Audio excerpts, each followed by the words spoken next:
Good morning to you, Trinidad and Tobago. Welcome back inside the Now Morning Show. It is just about 19 minutes after 6 o'clock. We're going to get into it this morning with the Minority Leader of the Tobago House of Assembly, Mr. Kelvon Morris. He's on the line, but on Zoom with us. Good morning to you, Mr. Morris.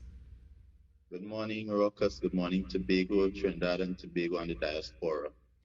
Well, first of all, sir, let me say I am impressed by the dress code. You're looking quite sharp this morning. Thank you, Ruckus. Now, yesterday you would have dropped the announcement. We've been waiting for some time to hear if you were going to go up for the internal election or not. And yesterday you released a statement saying that you're definitely not going up. You're going to remain focused on effective people-centered representation. I'm curious, what inspired this decision? Well, Ruckus, as you will recall, about 2 weeks I did indicate that I was contemplating my involvement in the internal elections as announced for April 24th, 2022. And during that time, I would have engaged in widespread consultation, as well as I would have done my personal introspection and spiritual reflection as well. And I would have concluded, based on the discussions and based on my own prayerful contemplation, that my contribution to both the People's National Movement as well as to the party and the electoral district of Dar es Salaam is best served with me focusing on the representational aspect of representing the people of Dar es Salaam, as well as really performing the functions of minority leader at this time. It's very interesting because, you know, you being the minority leader and the only PNM representative in the Tobago House of Assembly right now, it means that obviously the people decided that they wanted you there. They wanted you there to represent them. And I mean, there's no doubt about it, you've been doing that. I'm curious, you said you did consultations with people. What was the feedback that you got from the people on the ground when it comes to you leading the Tobago Council of the PNM? I think generally persons were quite supportive, but at the same time, you know, I got a number of counsel from more experienced persons indicating, you know, the task of leadership, political leadership, is by itself a very demanding one. And when you contemplate me having to also balance that with the role of minority leader, which I'm now learning and developing, and also representing an entire electoral district, I would have concluded that it is really, I don't want to do any function at the surface, and therefore I should really concentrate on honing my skills as the minority leader, ensuring that I represent the marginalized voices in Tobago, represent the people who have issues all across Tobago, as well as ensuring that I can properly advocate for the people of the electoral district of Dar es Salaam all at the same time.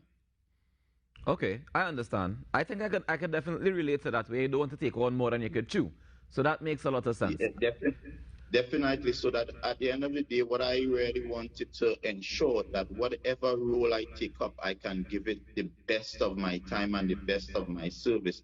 And my thing in terms of getting into politics, I've always been really just focusing about in service to people, and not really so focused on a position or so forth. I believe in time what is for you will be, and therefore there's no rush to try to just go after a position just for having the position's sake.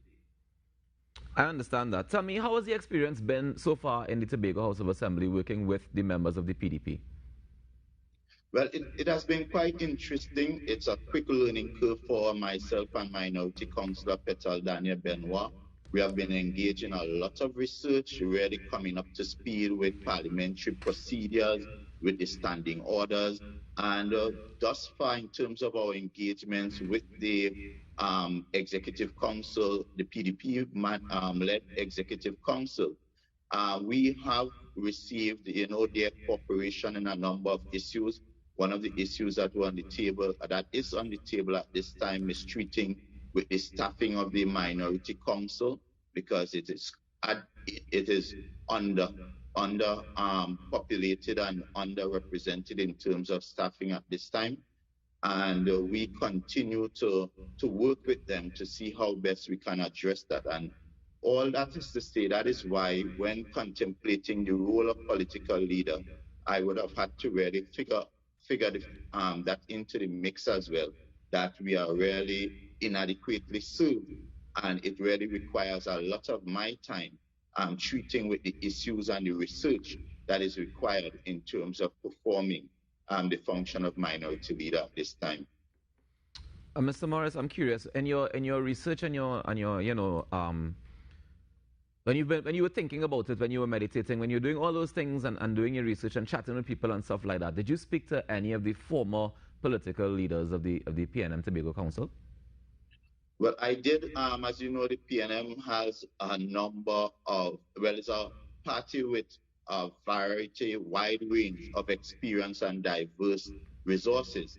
And I did consult with, in fact, I prefer not to single out any names, but I did consult, I can assure you, I did consult with a wide number of persons, including former assemblymen and that kind of thing. So they would have given you a clear idea as to what that role looks like, what the functions of that role looks like, what the pressure of that role looks like.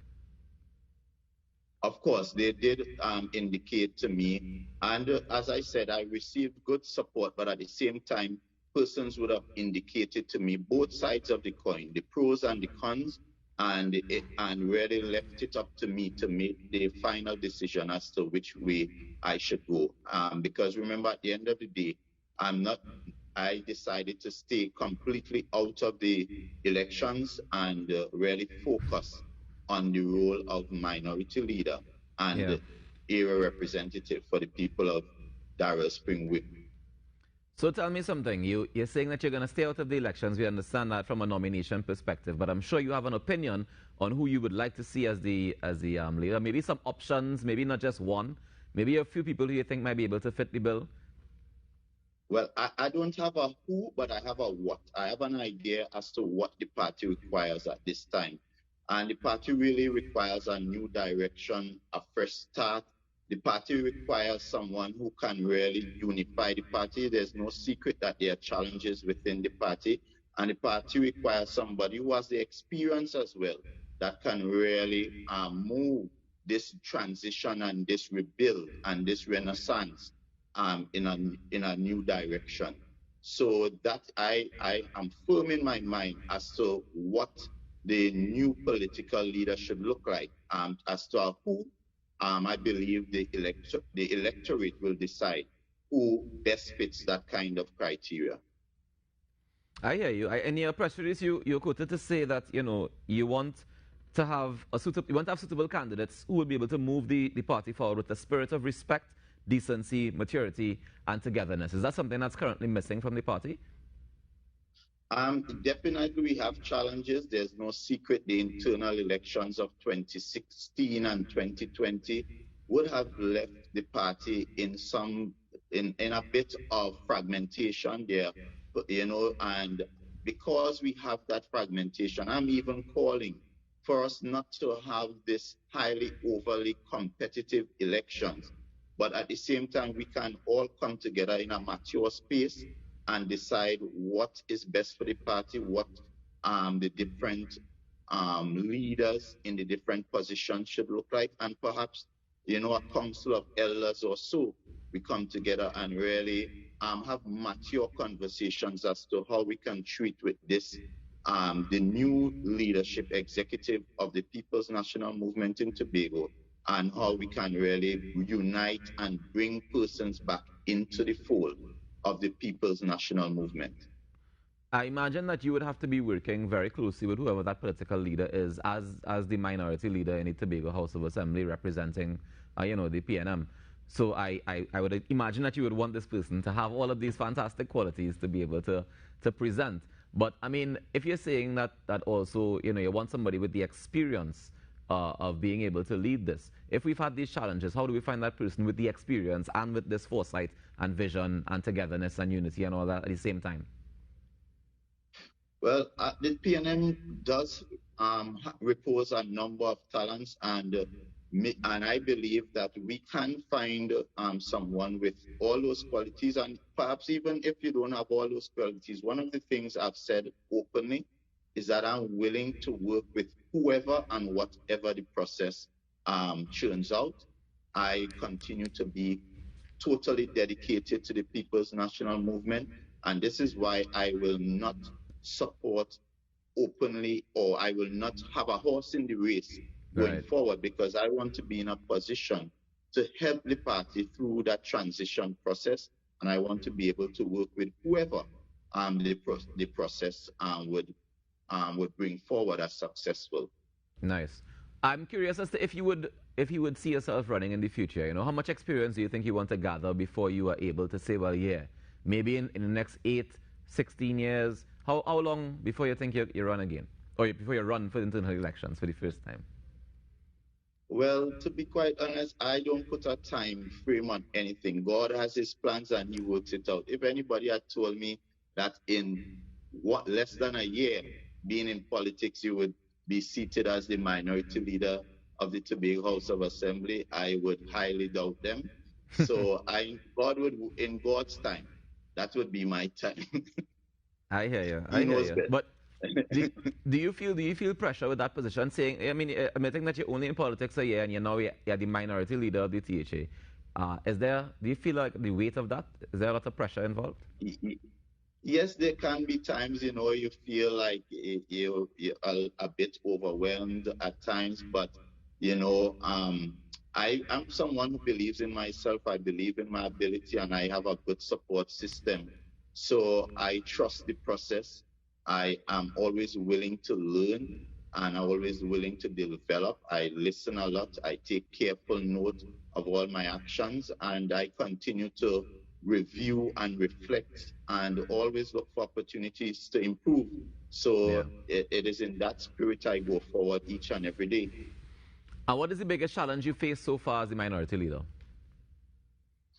Well, the biggest challenge at this time, as I said, is really having the support system to treat with all the work that has to be done.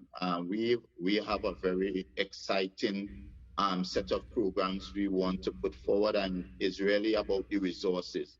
The Minority Leaders Office has never really been properly resourced, and we are now trying to see how best we can treat with those. We have some exciting programs. We have the social support and the industrial dispute help desk.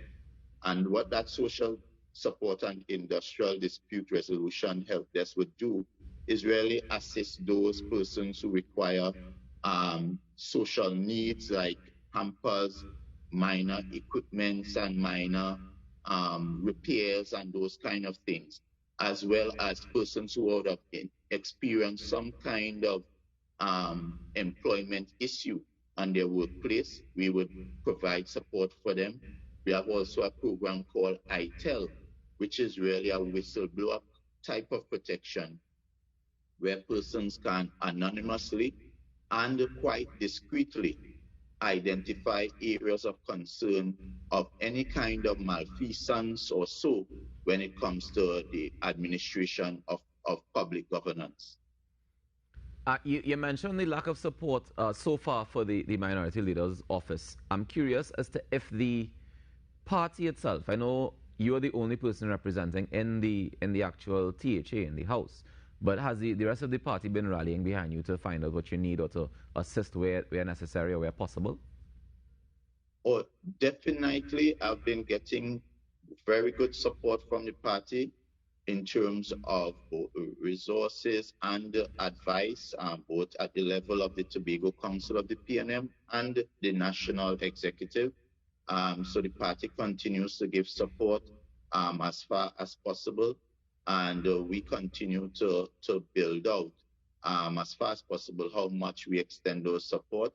I'm also in the process of creating a Tobago district contingency fund to help also to resource some of these things, because people in Tobago really need help.